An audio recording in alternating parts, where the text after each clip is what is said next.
Namaste. Welcome to Unhealthy India, sponsored by American Laser Eye Hospital.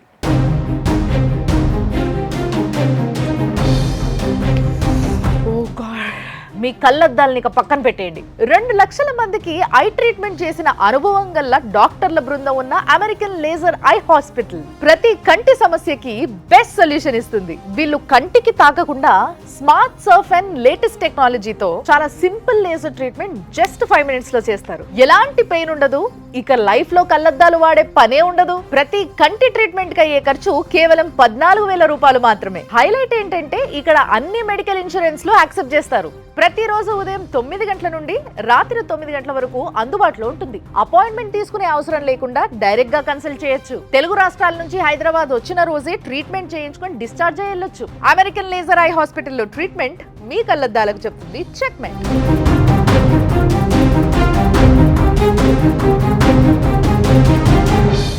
ప్రతి ఒక్కరింట్లో frozen food ఉంటుంది, ప్రతి ఒక్కరూ తినాల్సిందే అన్నట్టుగా రోజులు మారిపోయినాయి. మరి దీనివల్ల ఎంత నష్టం అవుతుందో తెలుసా? మెల్లమెల్లగా లోపలున్న ఆర్గన్స్ అన్నీ కూడా పాడైపోవడం మొదలవుతుందంట. దానికి ఎవరు కారణం? మనమే కదా. అందుకోసమే ఈ ఫ్రోజన్ ఫుడ్స్ ముఖ్యంగా పిల్లలకి పెడుతున్నప్పుడు ఒకసారి ఆలోచించండి, మనం కూడా ఏ విధంగా అవాయిడ్ చేయొచ్చు. అట్లానే ఫ్రిడ్జ్ అవాయిడ్ చేయలేం. మరి దానికి ఇవన్నిటికీ సమాధానాలు, వీటితో పాటు ఎలాంటి ప్రాబ్లమ్స్ రాబోతున్నాయి అనే విషయాన్ని కూడా మనం ఈరోజు డిస్కస్ చేయబోతున్నాం మన ఎపిసోడ్లో. సో మన దగ్గర ఉన్నారు ప్రముఖ న్యూట్రిషనిస్ట్ అర్షిత గారు and gastroenterologist doctor Anand Kumar గారు. సార్ నమస్తే. నమస్తే అండి. ఫ్రోజన్ ఫుడ్స్ పైన బాగా ఆధారపడి ఉన్నారు జనాలు. అంటే ఏదైనా కానీ ఇప్పుడు యాక్చువల్గా చెప్పాలంటే ఒక 10 years బ్యాక్ ఒకసారి యూఎస్కి వెళ్ళినప్పుడు యూఎస్లో వారానికి తగ్గ కూరలు వండుకొని ఫ్రీజర్లో పెట్టుకొని కావాల్సినప్పుడు తీసుకొని కొంచెం కొంచెం వేడి చేసుకొని తినేవాళ్ళు వాళ్ళు. ఇలాంటి సిస్టమ్ రాబోతుందేమో అని ఒక భయం పుడుతుంది నాకు. ఎందుకు అనంటే ఏది వండినా ఫ్రిడ్జ్లోకి వెళ్తుంది, ఫ్రిడ్జ్లో నుంచి తీస్తాం, అవెన్లోకి వెళ్తుంది, మళ్ళీ ప్లేట్లోకి వస్తుంది. అసలు ఫస్ట్ ఆఫ్ ఆల్ ఏజ్ గ్రూప్తో సంబంధం లేకుండా తింటున్న ఈ ఫ్రోజన్ ఫుడ్స్కి ఎలాంటి ఇష్యూస్ ఉంటాయి అంటారు హెల్త్కి? Frozen is it now at big technology అండి. Basically people wants everything to be on their plate ready. Everything is processed or preserved or frozen. Yes. ఈ మూడు తప్ప, ఈ రొటేషన్లో తప్ప మీకు ఫ్రెష్ ఆర్గానిక్ అనే ఐటమ్ మనకు పాతకాలంలో చెట్లు ఆకుని తినేది ఫ్రూట్స్ ఇవంతా పోయింది. Rather than using frozen technology, it's a chemical technology. You have to use a chemical to preserve something and frozen something. At least near normal temperature సిచ్యువేషన్కి వచ్చే వరకు వెయిట్ చేయరు, because people are in hurry. So ఈ frozen food తినడం వల్ల first అది mouth నుంచి డైరెక్ట్గా కడుపులోకి ఎంటర్ అవుతుంది కాబట్టి through the esophageal this and this everything. So అక్కడికి వెళ్ళిన తర్వాత what kind of changes it take place? You chew and eat. See, మన intestine God has designed 3 defensive mechanisms అండి. First thing is you chew properly, salival you can kill something there. Tonsils then comes your stomach. The biggest defensive mechanism for human body is the stomach. Whatever chemical pattern లో ఉండే bacteria కానీ virus కానీ it can kill and change the protein into digestible or absorbable ప్యాటర్న్కి. But ఈ frozen దీని food వల్ల ఏమవుతుంది ఏంటంటే the layer inside mucosal layer ఏమంటుందో slowly they get frozen. Frozen అనే దానికన్నా డీసెన్సిటైజ్ అంటాం. ఆ రిసెప్టార్స్ ఏమంటే స్టిమ్యులేట్ కావాలో పనిచేయవు. And when it comes into duodenum మనకు నెక్స్ట్ సిగ్నల్ వెళ్తుంది. డైజెస్టివ్ ఎంజైమ్స్ రిలీజ్ కావాలి ప్యాంక్రియాస్ నుంచి, ఇక్కడ నుంచి బైల్ రిలీజ్ కావాలంటేనే they may not adequately function. So that is why we get most of the people అది తింటున్నట్లే నెక్స్ట్ ఫ్యూ అవర్స్లో బ్లోటింగ్ అంటారు, ఎక్కువ తేపులు రావడం, ఉబ్బిపోయినట్లు, లేదా they can go to the loo immediately. Post prandial hurrying అంటాం. కొంతమంది డైటిషియన్స్ లైక్ ఎట్లా అంటే జనరల్గా మాట్లాడినప్పుడు ఇప్పుడు రోజుకి 3 సార్లు తింటారు కదా, 3 సార్లు వెళ్ళాలి అంటే నేను అది హెల్దీ అనుకున్నా. Actually it is healthy, I'm not denying. Each meal తర్వాత you can have a stool that is not hurried stool అంటాం. ఇప్పుడు ఏమంటారు, ప్లేట్లో పెట్టుకొని తింటున్నట్లే they will get the signal. దాన్ని కొందరికి గ్యాస్ట్రోకోలిక్ రిఫ్లెక్స్ అంటాం. అది common. 2 or 3 times a day normal stools, not abnormal stools. They are expected to be normal. యాక్చువల్గా హ్యూమన్కి 1 meal ఈజ్ గుడ్ ఎనఫ్ అవునా? ప్రాపర్గా తింటే. సో మేడం, యాక్చువల్గా ఫ్రోజన్ ఫుడ్స్ అనేది పిల్లల దగ్గర నుంచి మొదలు పెడితే, ఇప్పుడు చాలామంది తల్లులు ఏంటంటే సాయంత్రం స్నాక్స్ ఏం చేద్దాం, ఊకే ఏం చేస్తాం, ఆ ఫ్రోజన్ ఏవైతే ఫ్రెంచ్ ఫ్రైస్ కావచ్చు, నగెట్స్ కావచ్చు, ఇలాంటివన్నీ తీసుకురావడం, ఫ్రోజ్ చేయడం, అంటే మళ్ళీ దాన్ని ఫ్రీజర్లో పెట్టడం, ఆయిల్ వేడి చేయడం, దాంట్లో వేసేయడం. సో ఈ విధంగా వండుకొని తినేవాళ్ళు పిల్లల్లో ఎట్లుంటుంది, ఎలాంటి ప్రాబ్లమ్స్ వస్తాయి మరి? ఈ ఫ్రెంచ్ ఫ్రైస్ పొటాటో చిప్సే యాజ్ సచ్ పొటాటోనే బ్లాండ్ చేసి కట్ చేసి ఫ్రీజ్ చేస్తారు. జనరల్గా ఫ్రోజన్ ఐటెం తయారు చేయడానికి ఒక ప్రొసీజర్ ఉంటుంది. ఏంటంటే ఇనిషియల్గా దాన్ని బ్లాంచ్ చేస్తారు, హాట్ వాటర్లో ఒక్కసారి తీసి వెంటనే కూల్ చేసి దాన్ని ఫ్రీజ్ చేస్తారు. This is for all vegetables, fruits and whatever. So ఇట్లా ఫ్రీజ్ చేసిన దానికి ఫ్రెంచ్ ఫ్రైస్ ఏవైతే ఉన్నాయో అవి కూడా ఆల్రెడీ ప్రీ కుక్డ్ ఉంటాయి, అండ్ దాని మీద వాళ్ళు పామ్ ఆయిల్ కూడా వేస్తారు. Okay, they grease them. Otherwise మామూలుగా ఆలుగడ్డలు వేస్తే ఓదానికి ఒకటి అతుక్కుపోతాయి, కానీ మీరు ఫ్రోజన్ ఫ్రెంచ్ ఫ్రైస్ ఎప్పుడైనా చూసారా? అవి అతుక్కోవు, అండ్ అవి మనం వేయంగానే కూడా నైస్ క్రిస్పీగా అవుతాయి.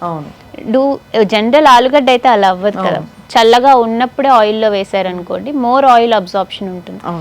Already they are cooking them with high salts and high oils which are not healthy.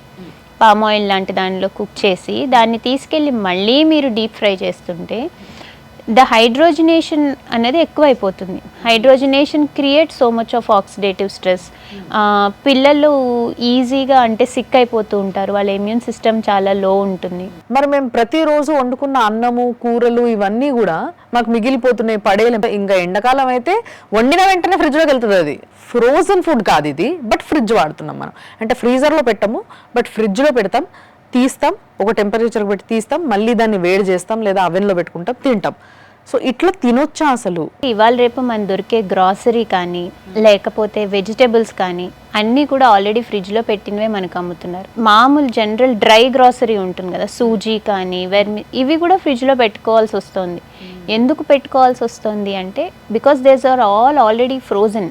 Okay, so vegetables కూడా ఇంచుమించు మనకి ఏదైనా సరే ఫ్రీజర్లోంచే తీస్తారు. అంటే మీరు సూపర్ మార్కెట్స్లో వెజిటేబుల్స్ కొనుక్కుంటుంటే మటుకు వాటిని స్టోర్ చేసే ఏరియానే కూల్గా ఉంటుంది. సో మనం అది డెఫినెట్గా తెచ్చుకుని బయట వదిలేసామనుకోండి స్టేల్ అయిపోతాయి. సో ఎండాకాలం వచ్చేసరికి ఇంటర్నల్ టెంపరేచరే ఎక్కువైపోతుంది. సో ఇంటీరియర్గా ఆ డైనింగ్ టేబుల్ ఉన్న దగ్గర టెంపరేచరే చాలా ఎక్కువ అవుతున్నప్పుడు then there is no other option other than putting the item in the fridge. When it is always in the fridge, అంటే మనం ఎప్పుడు ఆ టెంపరేచర్ మెయింటైన్ చేస్తూ ఉండాలి, అదర్వైజ్ స్టేల్ అయిపోతాయి. 24 hours పైన పెడితే చిన్నగా ఫంగల్ స్పోర్స్ డెవలప్ అయిపోతాయి. ఇది రైస్లో వాళ్ళు కనిపెట్టారు కూడా, అంటే రైస్ ఎక్కువసేపు మనం ఫ్రిడ్జ్లో పెడితే ఫంగల్ స్పోర్స్ డెవలప్ అవుతాయి. సో అది మనకు కనిపించదు, తెలియదు. సో అది రీహీట్ చేసుకుని తీసుకుంటే అగైన్ స్టమక్ ఇన్ఫెక్షన్స్ ఉన్నట్టుండి, స్టమక్ ఇన్ఫెక్షన్స్ చాలా సీరియస్గా కూడా ఉంటాయి. వామిటింగ్స్ అయిపోవడం, మోషన్స్ అయిపోవడం, హాస్పిటల్లో ఎండప్ అవ్వాల్సి వస్తుంటుంది. చాలా మందికి ఈ మధ్య గ్యాస్ట్రోఎంట్రాలజీ దగ్గర పని ఎక్కువ పడుతుంది. ఎందుకు అని అంటే కొందరు టైంకి తినకపోవడం, కొందరు మనం ఇందాక మాట్లాడుకున్నట్టు ఫ్రోజన్ ఫ్రూట్స్ తినడం, కొందరు ఉప్పు కారాలు బాగా తినేయడం. సో ఇలాంటి ఎన్నో ఇష్యూస్ వల్ల ప్రతి ఒక్కరికి మీతో పని పడుతుంది. సో మీ దగ్గరకు వచ్చే ఎక్కువ కేసెస్లో మ్యాక్సిమం జనాలు చేసే తప్పేంటి, అక్కడ ఏం సరి చేసుకుంటే కరెక్ట్ అంటారు?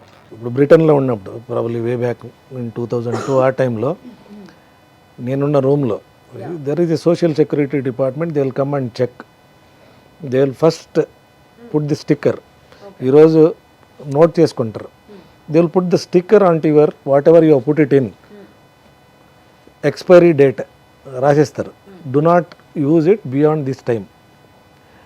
అడ్వాంటేజ్ అక్కడ ఏమంటుంది ఏంటంటే టెంపరేచర్ మెయింటెనెన్స్ ఉంటుంది. Your fridge is always on. ఇప్పుడు మన ఊర్లో ఏముంటుంది, కరెంట్ ఎప్పుడు పోయిందో తెలియదు. If the current goes for 10 minutes, power goes.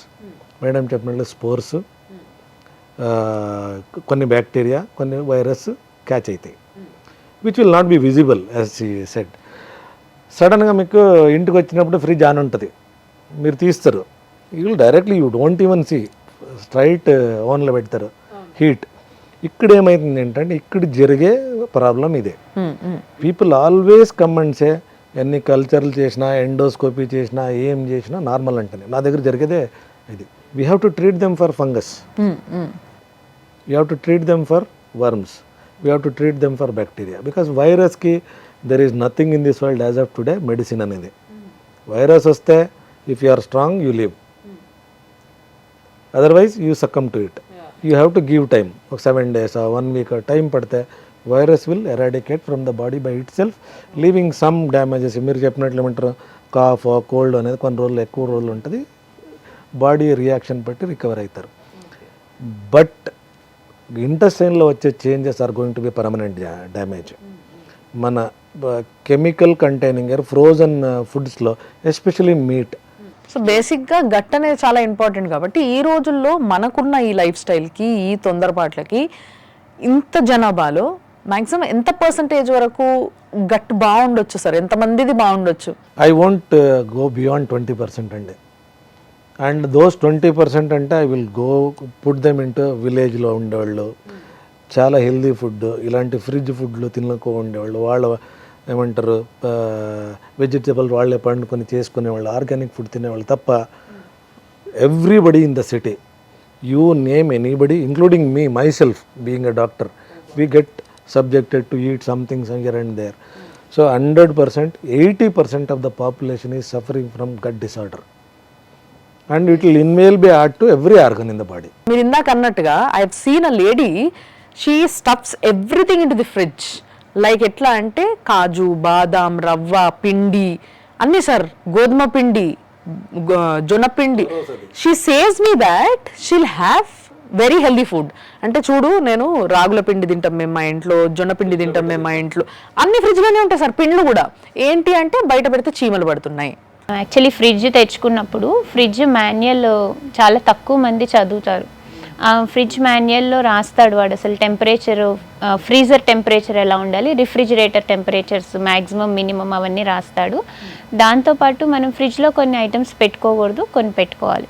And స్పెసిఫిక్గా ఏదైనా మీట్ కానీ animal based products only for meet, అది ఎంత సెక్యూర్డ్గా పెడుతున్నాము, దాని టెంపరేచర్ ఎంత మెయింటైన్ చేస్తున్నాము అనేది వెరీ ఇంపార్టెంట్. అసలు ఫ్రిడ్జ్ వాడకండి అనడం చాలా కష్టం, ఎందుకంటే ఇప్పుడు మనం బతుకుతున్న లైఫ్ స్టైల్లో it is quite impossible to stop using fridge. అలా కాకుండా మనం ఏం పెట్టుకుంటున్నాం ఫ్రిడ్జ్లో, ఎలా పెట్టుకోవాలి అని నేర్చుకుంటే that is very good. So meat లాంటిది ఏమైనా తెచ్చుకున్నప్పుడు maximum there is also a study, meat తీసుకొచ్చుకున్నప్పుడు ఈకోలై కంటామినేషన్ చాలా ఎక్కువ. ఆ స్లాటర్ హౌస్ నుంచి మీట్ వచ్చినప్పుడు రకరకాల మీట్స్ ఉంటాయి అక్కడ. సో ఒకదాని నుంచి ఒకదానికి క్రాస్ కంటామినేషన్ అవుతుంది.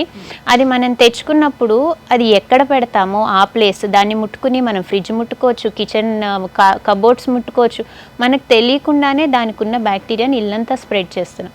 అదే అది తీసుకుపోయి అలాగే ఫ్రిడ్జ్లో పెడితే ఫ్రిడ్జ్ అంతా కూడా కంటామినేషన్. అలా కాకుండా మీరు మీట్ ఎప్పుడైనా తెచ్చుకుంటే దాన్ని ప్రాపర్గా సీల్డ్ ప్యాకేజ్లో ఫ్రీజర్లో పెట్టుకోవాలి and with in the limited time దాన్ని వాడేసేయాలి. చాలా మంది ఫిష్లో ఇలాంటి తప్పులు చేస్తూ ఉంటారు. ఫిష్ని మంచిగా మేనేజ్ చేసి ఉప్పు కారం అన్నీ వేసేసి ఫ్రిడ్జ్లో పెట్టుకొని ఫిష్ తింటే చాలా హెల్దీ అంట స్కిన్కి. ఎవ్రీడే మార్నింగ్ లేదా ఎవ్రీడే మధ్యాహ్నం టక్కున ఫిష్ లోపల నుంచి ఫ్రీజర్లో నుంచి తీస్తాం, మనము డైరెక్ట్గా అట్లా ప్యాన్లో వేస్తాం, వేడి చేసుకుంటాం, మంచి కాల్చుకుంటాం దాన్ని. అది మూత కూడా పెట్టారు, అంటే మ్యారినేట్ చేసినప్పుడు you should again seal it. You should always seal your అంటే ఫుడ్ ఎప్పుడు కూడా సీల్ చేసే ఉండాలి. అండ్ మీట్, యానిమల్ ప్రోడక్ట్స్ డెఫినెట్గా. అండ్ దాని చుట్టుపక్కల యాక్చువల్లీ వెజిటబుల్స్ కానీ రా ఐటమ్స్ పెట్టకపోవడమే బెటర్, బికాస్ క్రాస్ కంటామినేషన్ అవుతుంది. రెండోది పప్పులు లాంటివి అయితే ఇయర్లీ వన్స్ కొనుక్కుని వాటిని ఆరబెట్టుకుని ఎండకి in the month of May దాన్ని ప్రాపర్గా స్టోర్ చేసుకునేవాళ్ళు. This is the best method you can do. కానీ ఇప్పుడు ఫాస్ట్ రన్నింగ్ లైఫ్ స్టైల్లో అలా జరగకపోతే ఎంత కావాలో లిమిటెడ్ అమౌంట్స్లో తెచ్చుకోండి and use it very fast. Sir మీరు ఇందాక ఇట్లా ఒక డైట్ గురించి మాట్లాడినారు. యాక్చువల్గా ఒక వ్యక్తికి ఒక్క పూట, ఒక్క meal, 1 meal is more than enough అసలు నిజంగా చెప్తే అని చెప్పేసి మీరు అన్నారు. అక్కడ నాకు అనిపించింది we have to definitely talk about diet అని చెప్పేసి. ఈ రోజులలో చాలామంది డైటింగ్ అన్న పేరుతోనో, వెయిట్ లాస్ అవ్వాలన్న పేరుతోనో, హెల్దీగా ఉంటామన్న పేరుతోనో విపరీతంగా ప్రోటీన్ డైట్ తింటున్నారు సార్. ఫైబర్ కూడా ఉంటుంది, బట్ మిగతా అంతా ప్రోటీన్, హై ప్రోటీన్ డైట్స్ తీసుకోవడం అనేది ఒక ఫ్యాషన్ అయిపోయింది మన కంట్రీలో. Is this good? It's bad actually. ఎందుకంటే బాడీకి ప్రోటీన్ రిక్వైర్మెంట్ మేము చదువుకున్నప్పుడు ఏమంటారు 4:1:4 అంటారు. 4 ప్రోటీన్, 1 కార్బోహైడ్రేట్ అండ్ 4 ఫ్యాట్ అంటని. Everything has a calculation. ఇప్పుడు ఏమైంది ఏంటంటే people are looking at what is called how they look. They always going to see whole house is made of mirrors now. You can see every part of your body, then they will imagine themselves. It's called imaginary life. See, basically the more proteins you take intake, I don't think your GI tract is designed to digest more than 1 gram per kg body weight. Requirement antunnappudu maximum, okay. I would say if you are a athlete, probably you can add another half a gram, 1.5 grams per day per kg body weight. ఓ ఈ Not more లెక్కన than sir that. Actual గా చాలా మంది athletics నేను మీరు కిలోలు chicken, చికెనే కాదు సార్, వాళ్ళు ఈ వే ప్రోటీన్ అప్పుడప్పుడు ఇట్లా కలిపేసుకొని బాటిల్ ఇట్లా షేక్ చేసుకొని తాగేస్తా ఉంటారు. excessive exposure of protein, undigested protein in the mucosal area, cancers. It is an irritating agent. Natural products, natural proteins tappa, any artificial proteins, మీకు పౌడర్ ఫామ్లో ప్రోటీన్స్ రావాలంటే there should be preservative. You are taking chicken as a protein, that should be taken around 250 grams అని ఒక కొలత. So ఇట్లా ప్రతిరోజు ఇంత తినాలి ప్రోటీన్ అని చెప్పేసి ప్రతిరోజు chicken they grill it or roast it ఏదో చేసుకొని తింటా ఉంటారు. సో ఈ విధంగా ప్రతిరోజు నాన్ వెజ్ త్రూ మీరు ప్రోటీన్ తీసుకోవడం వల్ల బాడీకి మంచిదా? ప్రిన్సిపల్ ఇది ఉంటుంది, each body, each human as designed in such way that నా బాడీకి ఇంతే అవసరం ఉంటుంది, డిజైన్ ఉంటుంది. నేను దానికన్నా ఎక్కువ తీసుకుంటాను ఏంటంటే either you get over weight which has its own ఇది, ఆర్ నేను చెప్పాను కదా from obesity to cardiac issues to cancers ఏదన్నా జరగచ్చు. బట్ చాలా మంది there are so many vegetarians, వీళ్ళకి ప్రోటీన్ అంటే పనీరేనా సోయానేనా? Rather than that every day మనము రకరకాల ఫ్రూట్స్ వెజిటేబుల్స్ రకరకాలు తింటాం. సో దీంట్లో ఎక్కువగా ప్రోటీన్ ఎంత అండ్ పప్పులో ఉంటుందని మీరు చెప్పారు ఆల్రెడీ, బట్ ఎంత తినాలనే బ్యాలెన్స్ తెలియదు బేసిక్గా. యానిమల్ బేస్డ్ ఫుడ్లో అట్లాగా ప్రోటీన్ అనేది ఖచ్చితంగా తెలుస్తుంది, కానీ ప్లాంట్ బేస్డ్ ఫుడ్లో మీరు పప్పులు తీసుకున్న రైస్ తీసుకున్న it's a mixture of carbohydrate, protein and fat. So మనం దేనికి దానికి అట్లా విడతీసి ఇప్పుడు నేను 10 grams పప్పు తింటే నాకు 10 grams ప్రోటీన్ వస్తుందని చెప్పలేం. 3:1 రేషియో, 3 portions సీరియల్స్ తీసుకుని 1 portion పల్సెస్ తీసుకుంటే మనకి ఆ మీల్లో కావాల్సిన ప్రోటీన్ అందుతుంది. ఓకే. సో ఆ 3:1 రేషియో ఇప్పుడు మనకి జనరల్ ప్రొసీజర్లో ఇడ్లీ తీసుకున్న 3:1 రేషియో, మినప్పప్పు, ఇడ్లీ రవ్వ, దోశ వేసుకున్న ఆల్మోస్ట్ అదే రేషియోలో వేసుకున్నాం. సో మన ట్రెడిషనల్ ఫుడ్స్ అన్నీ అదే రేషియోలో డిజైన్ చేయబడి ఉన్నాయి. మనం ఏం ప్రత్యేకించి బుర్ర వాడక్కర్లే. చేయాల్సిన పని ఏంటంటే అన్ని ఫుడ్ గ్రూప్స్ని మన డైట్లో ఇంక్లూడ్ చేసుకోవాలి. రకరకాల పప్పులు తినండి. ఇప్పుడు ఉలవలు సీజనల్గా కూడా మనం పప్పులు తినచ్చు. సో ఇప్పుడు మనకి మాన్సూన్ వస్తుంది, వింటర్స్ వస్తున్నాయి, అప్పుడు హార్స్ గ్రామ్ ఉలవలు తీసుకోండి, చాలా మంచిది. It's a good source of protein. మనకి రకరకాల లోబియా, రాజ్మా, గ్రీన్ పీస్ ఇట్లా రకరకాల లెగ్యూమ్స్ కూడా ఉన్నాయి. అవన్నీ ఈ సీజన్స్లో తీసుకోవచ్చు. సీజనల్ తగ్గట్టు మనం ప్రోటీన్ కంటెంట్ మార్చుకుంటూ ఉండొచ్చు డైట్లో. చాలా మంది పప్పు అంటే కందిపప్పు అనుకుంటారు, కానీ అది మాత్రమే కాదు, there are so many other thing. And ఎర్రపప్పు కూడా చాలా మంచిది కదా. మసూర్ దాల్, యాక్చువల్గా దాల్ చేసుకునేటప్పుడు 2-3 దాల్స్ కలిపి చేసుకుంటే ఎమినో యాసిడ్ ప్రొఫైల్ బాగుంటుంది. ఈ డ్రై ఐస్ వాడకం అనేది బాగా ఎక్కువ అయింది. రీసెంట్గా ఒక బర్త్డేకి వెళ్ళినప్పుడు అక్కడ బిస్కెట్స్ ఇస్తున్నారు వాళ్ళు, ఆ పిల్లలందరూ వాడు చుట్టూ ఇట్లా జమ అయినరు, ఆయన అందరికీ నోట్లో బిస్కెట్ వేస్తున్నాడు, నోట్ల నుంచి పొగొస్తుంది, పిల్లలు మంచిగా ఎంజాయ్ చేస్తున్నారు దాన్ని. ఆ పొగొస్తుంది కదా ఆడుకుంటూ ఏం పెడుతున్నాడు, ఐస్ ఎందుకు తింటున్నారు పిల్లలు, వీళ్ళకి ఏం చలి పెడతలేదా నోట్లో అని చెప్పేసి పోయి చూస్తే అవి బిస్కెట్లు. ఆ బిస్కెట్లను ఆ విధంగా ఫ్రోజ్ చేసి నోట్లో వేయడం మొదలుపెట్టారు అన్నట్టు. సో దాంట్లో నుంచి వస్తున్న పొగతో ఆడుకుంటున్నారు. సో నాకు అనిపించింది ఏంటంటే బేసిక్గా ఫ్రోజన్ ఫుడ్డే మంచిది కాదని మాట్లాడుకుంటున్నాం, మనకి ఇది చాలా డేంజర్ అని అనిపించింది. అసలు దీనివల్ల ఎలాంటి ఆపద జరిగే అవకాశం ఉందంటారు? First of all dry ice ఏమంటారు, ఇట్స్ ఎక్స్ప్లోడింగ్ ఐటమ్ అండి. అది బేసికలీ ఇట్స్ నైట్రోజన్ ప్రిపరేషన్. ఓ బాంబ్ అనొచ్చు. అయితే బాంబ్ అనొచ్చేది తీసుకుంటే ఏమవుతుందంటే మీకు ఈసోఫేజియల్ మ్యూకోజల్ డ్యామేజ్ జరుగుతుంది. స్టమక్లో కొందరికంటే stomach is such an organ, it can get exploded. Oh God. సడన్గా అది ఇదైంది ఏంటంటే మీకు బర్స్ట్ అవ్వచ్చు, పర్ఫరేషన్స్ అంటాం. అయ్యే ఛాన్సెస్ ఉంటాయి. So mucosal burns as well as ulcers, endoscopy చేస్తే అల్సర్ కనిపిస్తుంది మీకు, డీప్ అల్సర్స్, పెనిట్రేటింగ్ అల్సర్స్ అంటాం. సో జరిగే ఛాన్సెస్ ఉంటాయి. బికాస్ డ్రై ఐస్ మీరు అది చూస్తూ ఉంటాం, ఒక దీంట్లో పెడితే మీకు చుట్టుపక్కల ఏమో కనిపించదు, ఇట్లా పొగ వచ్చేస్తుంది. చాలా మంది ఎండాకాలంలో ఇంట్లో ఉన్న పిల్లలు ఐస్ గడ్డలతో ఆడతారు, దే ఈట్ ఇట్. నిజంగా I have seen so many of them kids. అక్కడి నుంచి మొదలవుతుంది ఇది మెల్లమెల్లగా. అండ్ ఈ రోజు పార్టీస్ లో డైరెక్ట్ గా అందరి మధ్యలోనే పెద్దలు, అంటే ఏ ఒక్కరికి మినిమం నాలెడ్జ్ లేదు, అక్కడ అన్ని రకాల చదువులు చదువుకున్న వాళ్ళు ఉంటారు. And nobody knows that ice తినొద్దు అని. పిల్లల్ని పంపించా, సరిపో తినిపో అనేసి తినిపిస్తున్నాం. ఇలాంటి వ్యవస్థలో మనం ఉన్నాం. దీని నుంచి పిల్లల్ని కాపాడాల్సిన అవసరం మనకు చాలా ఉంది. కలర్డ్ ఫుడ్స్ అసలు పిల్లలకి అప్రోచ్లో కూడా ఇవ్వకండి. మనం జనరల్గా కలర్డ్ ఫుడ్స్ అంటే మీరు అన్నట్టు చాలామంది ఐస్ క్రీమ్ని చూస్తారు, pink colour strawberry ice cream అంటాడు, కానీ వాడు నిజంగా స్ట్రాబెర్రీ లేరు except pink colour. So and ఇంట్లో సమ్మర్ సీజన్ వస్తే ఐస్ తినడం, ఐస్ తిన్నప్పుడు అంటే చిన్నపిల్లలకి అది చల్లగా తినాలనిపిస్తుంది. అలాంటప్పుడు పాప్సికిల్స్ సరదాగా ఎప్పుడైనా చేయొచ్చు. పాప్సికిల్స్ కలర్ఫుల్గా ఉండాలంటే గ్రేప్ జ్యూస్ వేయండి, వాటర్ మిలన్ జ్యూస్ వేయండి, ఈ మ్యాంగో జ్యూస్ వేయండి. ఇవన్నీ కలర్ఫుల్గానే వస్తాయి popsicles, but at the same time at least ఒక ఫ్రూట్ వెళ్తుంది. So this is a good way of eating colourful food. And coming to colours, ఇంకా మనకి ఇప్పుడు బయట పీచ్ మిఠాయిలు దొరుకుతాయి. చాలా స్టేట్స్లో అవి అవాయిడ్ చేశారు, పింక్ కలర్లో, బ్లూ కలర్లో.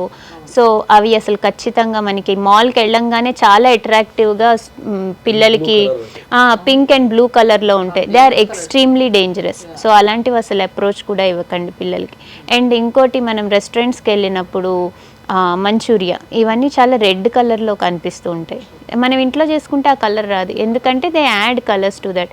ఈవెన్ పాలక్ పన్నీర్లో కూడా గ్రీన్ కలర్ యాడ్ చేస్తారు, పన్నీర్ బటర్ మసాలాలో రెడ్ కలర్ యాడ్ చేస్తారు, అండ్ మోతీచూర్ లడ్డూలో ఆరెంజ్ కలర్ యాడ్ చేస్తారు. కొత్తగా ఏంటి అంటే there are certain food companies that are bringing colours with vegetables. Okay, so అలాంటి రీప్లేస్మెంట్స్ ఏమైనా, అంటే పాలకూర ఆకులతోటి గ్రీన్ కలర్ చేస్తున్నారు, బీట్రూట్ తోటి రెడ్ కలర్ చేస్తున్నారు. పిల్లలు ఎప్పుడైనా సరదా పడితే ఫుడ్ బేస్డ్, అంటే ఫుడ్ ఇంగ్రీడియంట్స్తో చేసిన అవేమైనా యాడ్ ఆన్ చేసుకోవచ్చు. వెజిటేబుల్ బేస్డ్ కలర్స్ లాంటివి యాడ్ చేసి వాళ్ళకి కొంచెం ఎంటర్టైన్ చేయొచ్చు. బట్ అదర్వైజ్ వెరీ కాన్షియస్గా ఉండాలి బయట ఫుడ్ పెట్టేటప్పుడు పిల్లలకి. సో చూసారు కదా, చాలా చాలా డేంజరస్ థింగ్స్ మనం ప్రతిరోజు మన చేతులారా జీవితాన్ని పాడు చేసుకొని కష్టపడి పొద్దంతా సంపాదించిన పైసల్ని తీసుకెళ్ళి హాస్పిటల్లో ఖర్చు పెడుతున్నాం. Are you happy with it? Never and ever. Nobody will be happy with this. నిజంగానే హెల్దీగా ఉండాలి మనం అందరం అని అనుకుంటే, ఇండియాని హెల్దీ చెయ్యాలి మళ్ళీ అనుకుంటే, ఇలాంటి చిన్న చిన్న మార్పులు, ఇలాంటి చిన్న చిన్న అవేర్నెస్ పాయింట్స్, చిన్న చిన్న టిప్స్ మీకు చాలా అవసరం అన్న ఉద్దేశంతోనే ఈ ప్రోగ్రామ్ చేయడం జరుగుతుంది. Thank you so much sir, నిజంగా ఈరోజు వచ్చి మంచి పాయింట్స్ చెప్పినరు. Thanks a lot. తప్పకుండా మళ్ళీ కలుద్దాం. Thank you madam. Thank you అండి. సో మీరు చెప్పిన టిప్స్ పాటిస్తే చాలు, అదే చెప్తున్నాను నేను కూడా. So thanks a lot. సో అదనమాట, అందుకోసమే తప్పకుండా ఇలాంటివన్నీ మీ లైఫ్లో ఇన్వాల్వ్ చేసుకోండి, కొంచెం హెల్దీ తయారుగాండి. ఇండియా మొత్తం హెల్దీ అవ్వాలి. So let's make India again healthy.